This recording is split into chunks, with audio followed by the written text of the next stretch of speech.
Hello students, we are now going to the third video of Amalgamation of Companies. If you want to understand this the whole chapter, you will go from the beginning of the first video. Okay, so according to the system, we are going to the third video, that is in the books of transferee company under the second method, that is the purchase method. So already I am written in a copy here. The same questions were repeated here. So we are writing here, this is what method, this is the purchase method in the books of A Limited, that is the transferee company. We are same books are prepared there in the books of A Limited, but that was the interest of pulling method. But this is the it is a purchase method. So in this method, we am giving the entries. The first entry was business purchase account debit to liquidator of transferor company. So as same we are writing here. So the entry is business purchase account debit to liquidator of B Limited, and the consideration is 5,37,000. We are already calculated. Then the second entry, that we are taking over the assets and liabilities.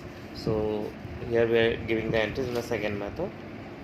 Individual assets account debit, individual liability, then business purchase. That means we are not taking any reserves here, okay, of B Limited, only the assets, liabilities and the consideration.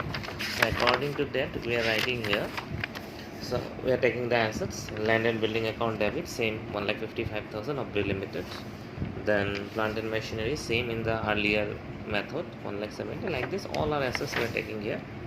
Furniture, investment, inventory, data, same as the earlier method, okay. Then we are credited here the 13% given the same in written there, all liabilities. Then trade creditors and other current liabilities, same as the earlier method, same. Just we are not writing here the reserves.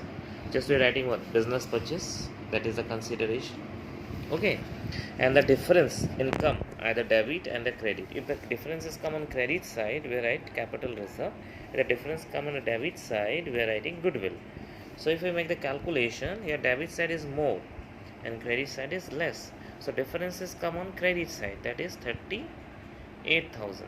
So differences come on credit side, so we are writing what? Capital reserve. Okay. So if it's come on debit side, we are writing goodwill. So this is our second entry. Now somewhat difference from the earlier method, because in earlier method we are taking all reserves, but in this method we are not taking any reserves. Okay. So our third entry is same as earlier method, that is the liquidator of B Limited account debit, that is consideration is 5,37,000, and the consideration is paid by equity share capital, that is 3,50,000, and 15% preferential, that is 1,87,000. Same entry as earlier we are given. So our next entry, that is also same. That is we are giving the 13% of debenture of B Limited. We are paid the same 13% of debenture of A Limited. Okay, it's the same entry earlier we are given here. Okay, the most important entry is the last one, that was amalgamation adjustment account debit. Amalgamation adjustment account debit to the statutory reserve we are taking here, the statutory reserve of B Limited. Actually we are not taking any reserves, but actually we are not taking the general reserve and PL, obviously last method and this method also, but statutory reserve we are not taking in the when we are taking the assets and liabilities, but this should be adjusted, because already in a question mentioned here, that is they will maintain it for 3 years. It's mentioned somewhere in a question. I will show you the question, and that is this one. The statutory reserves of B Limited is maintained for 3 more years. So that's why we are taking this statutory reserves. So amalgamation adjustment account, how much is the statutory reserve? Our statutory reserve is 20,000 and 10,000. 20,000, that is export profit reserve, and 10,000 is a investment allowance reserve. So we're writing here amalgamation adjustment account debit, to export profit reserve to investment allowance reserve. So the amount was 20,000 and 10,000. That is total amalgamation adjustment. You have transferred 30,000. Okay.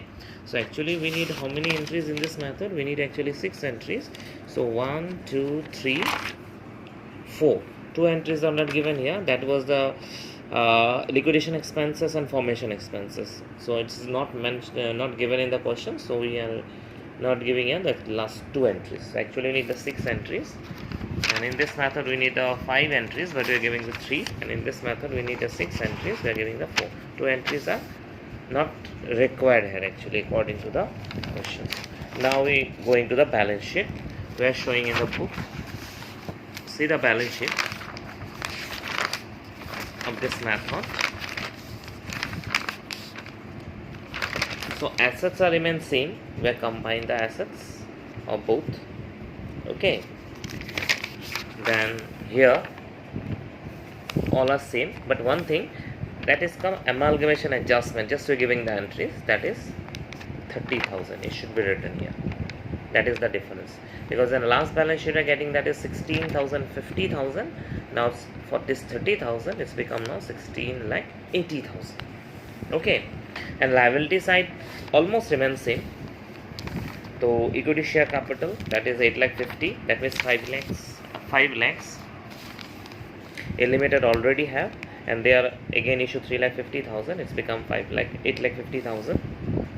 Preference share 2 lakh 20,000 already they have, and new issue is 1 lakh 87,000 with the 10% premium. Now the important is reserve. The capital reserve now we are getting in a journal entries. It's come capital reserve. Okay. And other reserves, export profit reserve, that is 50,000, because we are taking both the reserves. See here, export profit reserve, that is okay, 50,000 we are taking here, 50,000, because export profit reserve is adjusted here, 30 plus 20. And investment allowance reserve, both is the 10,000 we are taking here. Okay. Okay. Then general reserve only A limited, we are not taking B limited. And surplus statement PL only A limited, not B limited. Okay. And other things are remain same, that is 13% debenture, then Sunday creditor, and then other liabilities we are making together of A limited and B limited. Okay. This plus this plus this plus this. So when we are doing the sum, you should remember that when you're giving the entries of transferee company, they will take over the assets of transfer company and the liability of the transfer company. The problem is in reserve. Okay. So when we are doing the first method, that is interest of pooling method, we are not taking general reserve and surplus statement of PL, but we are taking both the reserves in a journal entry, and difference, this amount will be adjusted. Okay. In this sums we are getting in first method 8,000. Okay. But when doing the second method, we are not taking any reserves. Okay. But these two reserves we are taking in the last method also, and this method, this should be adjusted in amalgamation adjustment account. The separate entry given in a purchase method. Okay. This is the main difference between these two methods. Okay. So now we are stopping the video, because we are doing the sums of both the methods.